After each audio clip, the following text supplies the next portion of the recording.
I spent my entire life savings buying a 4-100-20-5-1000 house for my parents to get them out of their cramped apartment. It was fully paid off. I wanted to surprise them. But while I was in the garage getting the champagne, I overheard them talking in the kitchen. Instead of being grateful, my mother called the house a dump and a shoebox because it wasn't $1 million mansion she could brag about. My father called me cheap. They didn't know I was standing right there. I walked in, put the keys back in my pocket, and called my realtor on speakerphone to list the house for sale right in front of their faces. The smell of fresh paint and lavender cleaning spray filled the air. I stood in the kitchen of the 4-bedroom colonial house I had just closed on yesterday. I grew up in a cramped 2-bedroom apartment with thin walls. My parents, heavy smokers and chronic complainers, always blamed the world for their lack of success. They blamed the economy, their bosses, even me. Now that I was a successful software engineer making good money, I wanted to fix their unhappiness. I wanted to retire them. I had told them I was picking them up to show them a property I was investing in. I didn't tell them it was theirs. I wanted to surprise them with the keys and the deed, free and clear. It's a bit far from the highway, isn't it? My mother, Brenda, complained as she stepped out of my car. She adjusted her sunglasses, looking at the manicured lawn with disdain. "It's a quiet neighborhood, Mom," I said, suppressing my annoyance. "Great for relaxing. The siding looks cheap," my father, Frank, grunted, kicking a perfectly good stone paver on the walkway. "Vinyl. Probably warps in the summer." "Let's just go inside," I said, forcing a smile. I unlocked the door and ushered them in. I had staged the house with nice furniture. I had even stocked the fridge with their favorite expensive steaks and wine. "So," I said, standing in the foyer, "take a look around. Tell me what you think." I watched them wander into the living room. I excused myself to go to the garage to get the bottle of champagne and the gift-wrapped keys I had hidden in the trunk of my car. I walked out, grabbed the bottle, and felt a surge of excitement. This was it. The moment I proved I was a good son. The moment they would finally stop complaining. As I walked back through the garage door into the laundry room, I stopped. The door to the kitchen was slightly ajar. I could hear them talking. They didn't know I was there. "Can you believe this place?" My mother scoffed. Her voice wasn't grateful. It was dripping with disgust. "He brings us all the way out here to show us this dump." "It's pathetic," my father agreed. "Look at these countertops. Granite? Please. Everyone is doing quartz now. He makes 300 grand a year, Brenda. And he invests in this garbage." "I know," Mom sighed. "I thought he was finally going to buy us a house. You know, like he promised. But if he tries to stick us in a shoebox like this, I'm not taking it. I told my friends my son was buying a mansion. This isn't a mansion. This is a starter home for a secretary." "He's cheap," Dad said. "He's always been cheap, hoarding his money while we rot in that apartment. If this is the best he can do, he can keep it." I stood there, freezing cold in the warm laundry room. The champagne bottle felt heavy in my hand. A shoebox? A dump? This house was twice the size of the apartment they lived in. It was brand new, and I was about to give it to them for free. But the logic was clear now. They didn't want a home. They wanted a status symbol. They wanted to brag to their friends that their son bought them a palace, and anything less than $1 million was an insult to their ego. I looked at the gift-wrapped box of keys in my other hand. I quietly set the champagne down on the washing machine. I put the keys in my pocket. Then I took a deep breath, put a smile on my face, and pushed the door open. "So," I announced loudly, walking into the kitchen, "be honest. What do you think of the place?" Mum turned around, her face instantly transforming into a fake, tight smile. "Oh, Alex," she lied. It's cute. Very quaint." "Quaint," I repeated. For an investment, Dad added quickly. But you know, for living, the ceilings are a bit low, don't you think? Interesting, I said. So, you wouldn't want to live here? Here? Mum laughed, a high-pitched mocking sound. Oh honey, no. We need something with more character, more space. You know, something that reflects our stature. Got it, I said. That's good to know. I pulled my phone out of my pocket. Because I was actually on the fence about selling it or keeping it, I said. But since it's a dump, I guess I should get rid of it immediately. Wait, Dad squinted. What do you mean? I mean, I said, my voice dropping an octave. I bought this house for you. The deed is in my bag. But I just heard what you said in the kitchen. Their faces went pale. You heard us. Mum stammered, her hand flying to her chest as if she were the victim. Alex, honey, you misunderstood.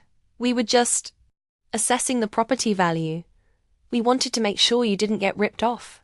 Constructive criticism. Dad added, nodding vigorously, though sweat was starting to bead on his forehead.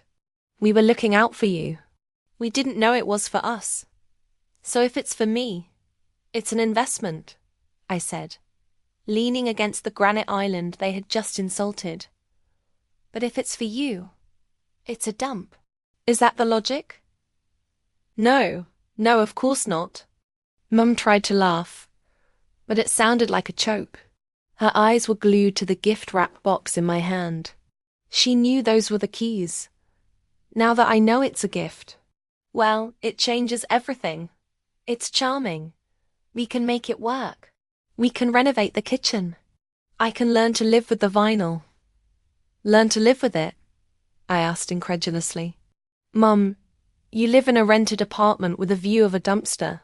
This house has a half-acre garden. And you're talking about it like it's a prison sentence.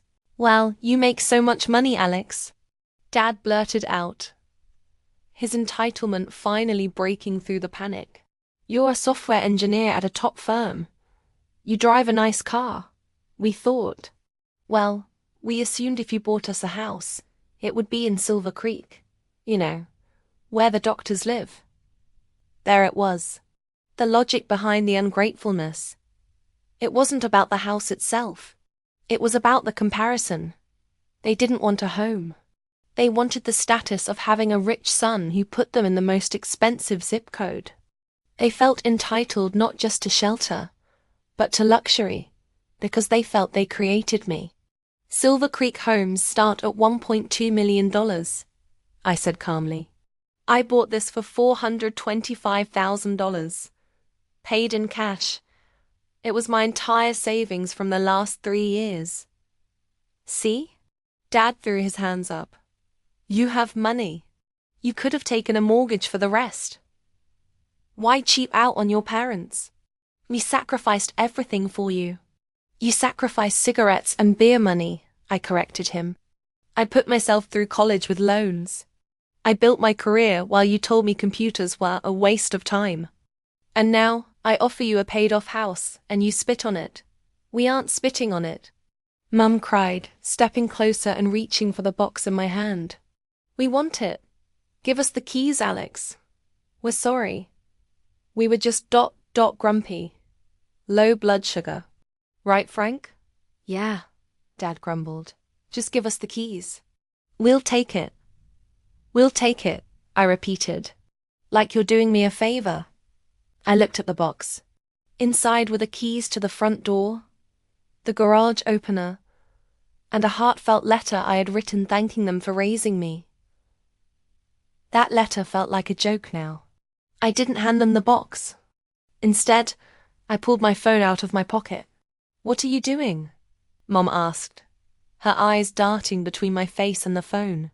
I'm calling Sarah, I said. Who is Sarah? My realtor, I said. I pressed the call button and put it on speaker. Alex? Sarah's voice chirped through the phone. Hi. Did they love it? Are you guys popping champagne? My parents froze. They stared at the phone like it was a bomb. Hey, Sarah, I said, looking my mother dead in the eye. Change of plans. They didn't like it. They said the ceilings are too low and the neighborhood isn't prestigious enough. What? Sarah sounded confused. But it's the best build in the county for that price. It's beautiful. I know, I said. But apparently it's a dump. So, I need you to do something for me right now. Alex, don't. Mum screamed, lunging for the phone. Hang up. Sarah, he's joking. We love it. I stepped back, keeping the phone out of reach. Sarah, I said clearly. Relist it. Put it back on the market immediately. I want it sold by the end of the month. Are you sure? Sarah asked. You just closed yesterday. You'll lose closing costs. I don't care, I said. I'd rather lose $5,000 in fees than give a $500,000 asset to people who call it garbage. Alex, please. Dad yelled, his face turning red. You can't do this, you promised. I promised to show you an investment, I said. And I just realized ... This is a bad investment. Do it, Sarah, I commanded. List it. Okay, Sarah said, sounding stunned. I'll get the paperwork ready. I hung up. The silence in the kitchen was heavy. My parents looked at me with a mixture of shock and pure hatred. They realized the power dynamic had just shifted violently. You spiteful little brat, Dad hissed. You'd really sell this house just to punish us? Where are we supposed to live? Our lease is up in 2 months. We told the landlord we were moving. I blinked. You told your landlord you were moving before I even gave you the keys. We assumed, Mum wailed. We told everyone. We threw a going-away party. Alex, we have nowhere to go. You have to let us have this house. It's our right. You're right, I asked. We are your parents, Mom screamed. You owe us, I looked at them. I looked at the granite countertops they hated. I looked at the vinyl siding they mocked. I don't owe you a mansion, I said. I owed you respect. And I tried to give it to you. But since you're homeless in 2 months, I guess you better start looking for something with character. Maybe a box under the bridge has high ceilings. I turned and walked toward the door. Where are you going? Dad shouted. We don't have a ride. You drove us here. I stopped at the doorway. I'm going to get in my car, I said. The one with the nice heated seats. You guys can wait here for an Uber. It shouldn't cost much. After all, this is just a cheap neighborhood, right? I walked out to the garage. But as I was backing out of the driveway, I saw my father run out of the house. He wasn't running to apologize. He was holding a rock from the garden. He raised it over his head, aiming for my windshield. The rock slammed into my windshield with a sickening crunch. Spiderweb cracks instantly bloomed across the glass directly in front of my face. My father, fueled by a lifetime of entitlement and sudden rage, had actually tried to smash my car because I wouldn't give him a $500,000 gift. I didn't stop. I slammed the car into reverse, tires screeching against the driveway pavers, and spun around. I saw Dad standing on the lawn, panting, looking for another rock. Mom was screaming on the porch, not at him to stop, but at me to come back. I drove 2 blocks away, parked, and took a deep breath. My hands were shaking on the steering wheel. I looked at the shattered glass. That was it. That was the final severing of the tie. I picked up my phone. I didn't call my parents. I dialed 911. 911. What is your emergency? I need to report an assault and destruction of property, I said, my voice surprisingly steady. My father just threw a rock through my windshield. When the police arrived back at the house, my parents were still there, waiting for their Uber. They looked shocked to see the cruiser pull up. They probably thought this was just another family squabble that I would sweep under the rug like I always did. They were wrong. He's my son, Dad shouted as the officer cuffed him. I was teaching him a lesson. He stole a house from me. The house is in his name, sir, the officer said, checking the ownership records I had provided. And the car is his property. You caused over $1,000 in damage. That's criminal mischief. Mom ran over to my car, banging on the passenger window. Alex, tell them to stop, she shrieked. Drop the charges, he's your father. He has high blood pressure. You are ruining this family. I rolled the window down an inch. I didn't throw the rock, Mom, I said. He did. He made his choice. We'll be homeless, she wailed. If he goes to jail, who will pack the apartment? We have to move. I guess you should have thought about that before you called my house a dump, I said. And before Dad tried to assault me. I rolled the window up. I watched from the rearview mirror as they put my father in the back of the squad car. Mum was left standing on the curb of the cheap neighborhood she hated, sobbing into her phone. The aftermath was swift. Dad spent a night in jail and had to use their moving fund to pay for bail and a lawyer. I refused to drop the charges. He ended up pleading no contest and got probation and a hefty fine. I sold the house 2 weeks later. Because the market was hot, I actually made a $10,000 profit. My parents were evicted from their apartment when their lease ended. Since they had burned their bridge with me and had no money left, they couldn't afford a new deposit. They had to move into a shoddy motel on the highway, the kind with flickering neon signs and stained carpets. 6 months later, I got a voicemail from Mum. I hadn't blocked her, but I never answered. Alex... It's Mom. We saw on Facebook that you bought a new house. A condo in the city. It looks... nice. Dad is sorry. We're sorry. The motel is awful. There are bugs. Please, Alex. Can we just come stay in your spare room? We won't complain. We promise.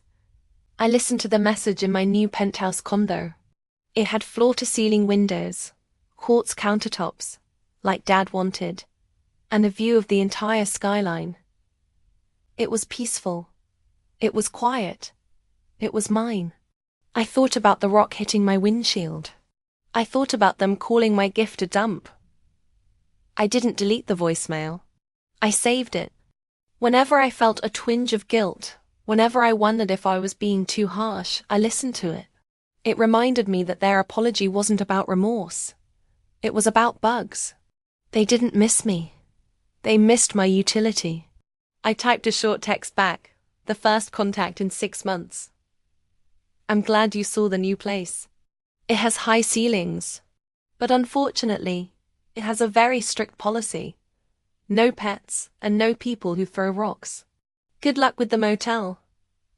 I put my phone down and looked out at the city lights. I had lost 2 parents, but I had gained my life back. And honestly, that was the best investment I ever made.